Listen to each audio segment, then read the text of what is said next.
بسم الله الرحمن الرحيم. بسم الله الرحمن الرحيم.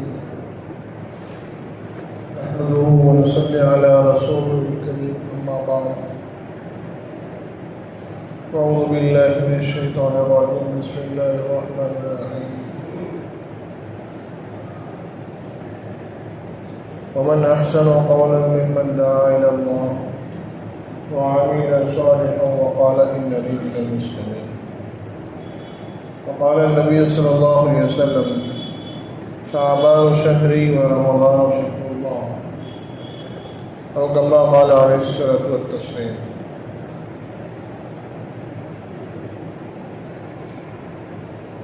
محترم بھائیو، دوستوں اور بزرگوں، اللہ سبحانہ و تعالی نے ایک نظام چلایا ہے دنیا کے چلنے اور چلانے کا. سورج اور چاند کو چلایا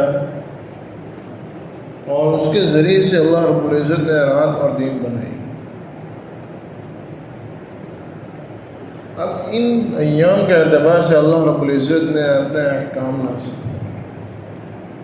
سب سے پہلا اور سب سے اہم جو فریضہ ہے وہ ایمان کا ہے. سب سے اہم 24 گھنٹے ہر سیکنڈ ہر لمحہ ایمان فرض ہے. کلمہ لا الہ الا اللہ محمد رسول اللہ، اس پر ایمان لانا، اس کی گواہی دینا، یہ فرض ہے. دوسرے نمبر پر اللہ رب العزت نے اپنے بندوں پر نماز فرض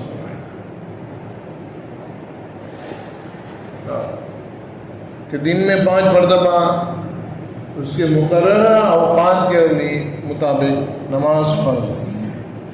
اسی لیے نماز کے شرائط میں ایک بات یہ بھی کہی جاتی ہے کہ نماز کے وقت کا ہونا. وہ ساری شرائط ہیں، اس میں ایک شرط یہ بھی ہے کہ نماز کے وقت کا ہونا. فجر کی نماز ہے تو فجر کے وقت کا ہونا یہ شرط ہے. اگر فجر کی نماز کا وقت نہیں ہوا اور کوئی یوں کہ چلو میں ایڈوانس میں پڑھ لیتا ہوں تو نہیں ہوگا،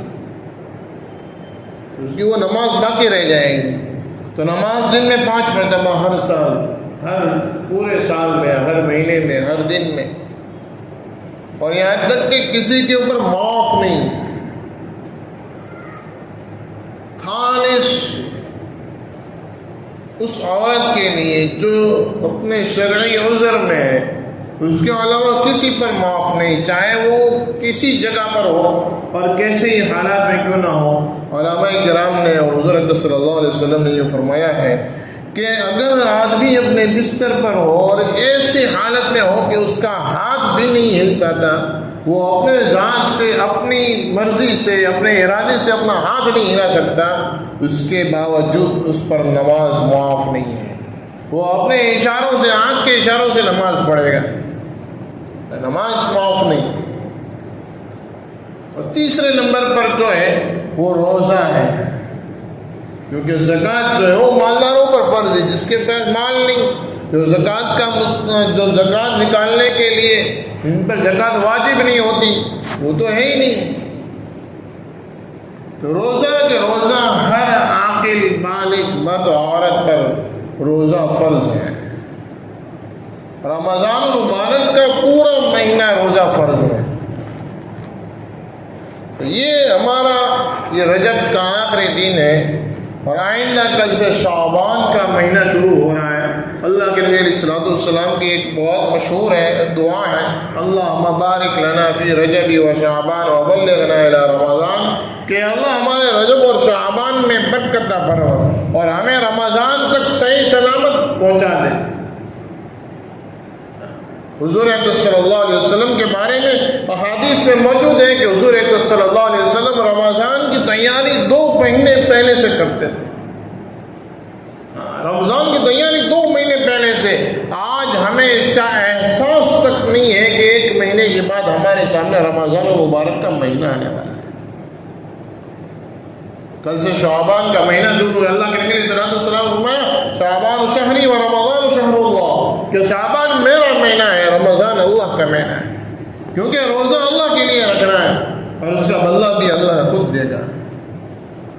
اللہ اپنی ذات کے اعتبار سے اس کا بدلہ دے گا. یہ روزے شعبان کا مہینہ شروع ہونے والا ہے کل سے, تو اس کی تیاری, رمضان کی تیاری کرنی. کیا کرنی ہے کہ بھئی ہر جمعہ کے لیے نئے کپڑے ہوں, پہلے روزے کے لیے نیا کپڑا ہو, شہری کا انتظام کا پورے مہینے کا انتظام ہو جاوے, افطاری کا انتظام نہیں, بالکل نہیں. یہ مقصد ہی نہیں ہے. حالانکہ روزے کا مقصد یہ کہا جاتا ہے کہ روزہ رکھ کر انسان کو غریبوں کا احساس پیدا ہوتا ہے کہ آج روزانہ میں 3, 4 ٹائم, 5 ٹائم پورے دن میرے گھنٹی چالو رہتی ہے, میرا پیٹ مجھ سے پناہ مانگتا ہے کہ اللہ کے واسطے تھوڑی دیر کھانا بند کر دے, میں ہضم کر لوں. اور یہ رمضان المبارک کے مہینے کے اندر اللہ کو خوش کرنے کے لیے, اللہ کو راضی کرنے کے لیے یہ بندہ 15 گھنٹے, 16 گھنٹے, 17 گھنٹے مستقل بھوکا رہتا ہے, پیاسا رہتا ہے. اس کو احساس ہوتا ہے کہ غریب آدمی بیچارہ جس کو کھانے کو کچھ نہیں ملتا, وہ کیسے اپنی زندگی گزارتا ہوگا. اسی لیے اللہ کے نبی علیہ الصلوۃ والسلام نے فرمایا کہ روزہ جو ہے جہنم سے ڈال ہے, کہ روزہ جہنم سے ڈال ہے. کیوں؟ کیونکہ روزے میں آدمی بھوکا رہتا ہے, اور بھوکے رہنے کی وجہ سے انسان کا نفس, اندر کا جی, اندر کا من جو ہے نا وہ ٹوٹتا ہے. اندر کا جی ٹوٹتا ہے, اندر کی اچھائیں اور تمنائیں جو ہے وہ ٹوٹ جاتی ہے. آدمی موت اور آخرت کو یاد کرنے لگتا ہے. تو میرے بھائیوں دوستوں بزرگوں, یہ رمضان المبارک کا مہینہ جو آنے والا ہے اس کی تیاری کے لیے شعبان کا مہینہ ہے. اب تیاری کیا کرنی؟ حضور اقدس صلی اللہ علیہ وسلم رمضان کی تیاری کرتے تھے.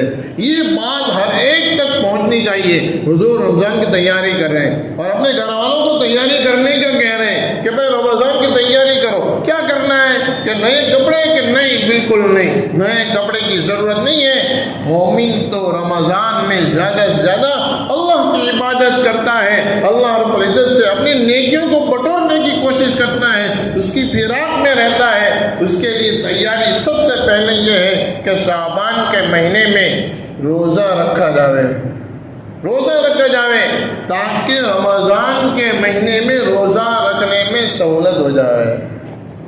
ورنہ اکثر پہلے دوسرے روزے پر یہ مسئلہ آتا ہے, مولانا سو کر اٹھا تھا, روزانہ پانی پینے کی عادت تھی, اچانک سے اٹھا اور فریج میں سے بوتل نکال کے پورا بوتل پی گیا. بس اب روزہ نہیں ٹوٹتا ہے وہ غلط مسئلہ ہے, لیکن یہ غلطی ہو جاتی ہے. کیوں؟ کیونکہ اس کی عادت نہیں بنائی. حضور اقدس صلی اللہ علیہ وسلم رمضان سے پہلے جو ہے وہ روزہ رکھا کرتے تھے تاکہ رمضان میں روزہ رکھنے میں کوئی غلطی نہ ہو.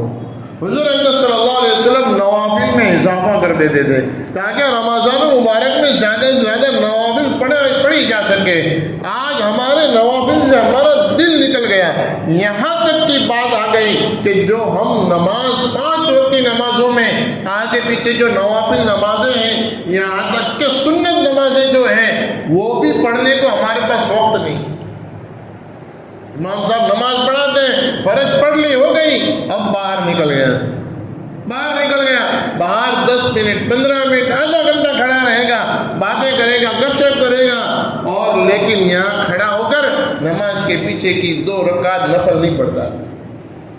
میرے بھائیوں دوستوں بزرگوں, رمضان المبارک کا مبارک مہینہ آ رہا ہے. یہ مبارک مہینہ وہ ہے کہ اس میں ثواب کو بڑھا لیا جاتا ہے. ایک فرض نماز کا ثواب 70 نماز کے برابر ثواب ملتا ہے, نوفل نماز کا کہ فرض کے برابر ثواب ملتا ہے. اور یاد رکھیں یہ بات, کل قیامت کے دن جب سب سے پہلے نماز کا حساب ہوگا, اس وقت ہماری نماز میں خدا نہ خواستہ کچھ کمی کوتاہی رہ گئی کہ بھائی اتنے سال کی اتنی 1000 نماز ہوتی ہے, اب اس کی 500 نمازیں کم پڑ رہی.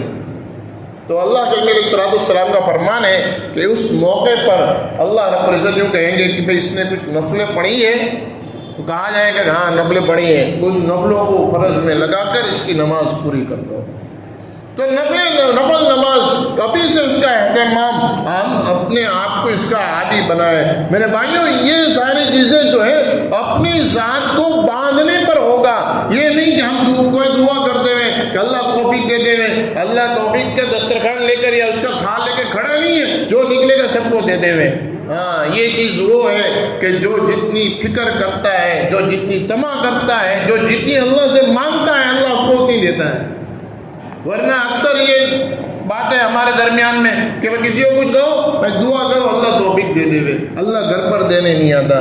اسی لیے نماز میں اہدنا الصراط المستقیم کہا جاتا ہے کہ اللہ ہمیں سیدھے راستے کی ہدایت عطا فرما۔ یہ ہدایت، یہی توفیق ہے جو میرے بھائیوں دوستوں بزرگوں اپنی نفل نمازوں میں ہم اضافہ کریں۔ تیسری چیز تو ہے وہ قرآن کریم کی تلاوت میں اضافہ ہو جاوے، قرآن کریم کی تلاوت میں اضافہ ہو جاوے۔ ہونا تو یہ چاہیے تھا کہ ہر مہینے ہر دن ہم قرآن کریم کی تلاوت کریں، لیکن اگر نہیں ہو سکتا، نہیں کر سکتے، نہیں ہو رہا ہے، ہمارے روزانہ قرآن کی تلاوت نہیں ہو پا رہی ہے، تو میرے بھائیوں دوستوں بزرگوں کم سے کم درجے میں ابھی سے ابتدا کریں، روزانہ آدھا پارہ، 1 پارہ، 1.5 پارہ، 2 پارہ، تاکہ رمضان المبارک میں زیادہ سے زیادہ قرآن کی تلاوت ہو، زیادہ سے زیادہ قرآن کی تلاوت ہو۔ یہ رمضان کی تیاری کا مہینہ ہے، ہم اپنے آپ کو تلاوت میں آگے بڑھائیں۔ دیکھو اگر ہمیں نہیں آتا قرآن پڑھنا تو بالکل شرمانے کی ضرورت نہیں ہے۔ میں نے اس سے پہلے کہا تھا کہ دیکھو اللہ کے دین کو اور اللہ کے دین کی بات کو سیکھنے میں شرم محسوس نہ کرو، کوئی شرمانے کی بات نہیں ہے۔ ہمارے یہاں پر مدرسہ چلتا ہے، 3 مولانا ہے، اسی طریقے سے جہاں ہم رہتے ہیں ہر جگہ اللہ رب العزت کا بہت بڑا احسان ہے۔ اللہ نے ہمیں ہر علاقے میں، ہر محلے میں اللہ نے کہیں حافظ صاحب تو کہیں مولوی صاحب اللہ نے دے دیے۔ ہم ان کے پاس وقت لے کر قرآن کو سیکھنے کی کوشش کریں۔ میرے بھائیوں دوستوں بزرگوں قرآن کی تلاوت کریں، ابھی سے اس کی ابتدا کر لیں تاکہ رمضان کے اندر زیادہ سے زیادہ قرآن کی تلاوت ہو۔ اور اللہ کے نبی علیہ السلام ایک اور بات کا ہمیں ترغیب دیتے ہیں، اور بات کی ترغیب دیتے ہیں، وہ یہ ہے صدقات اور خیرات کی۔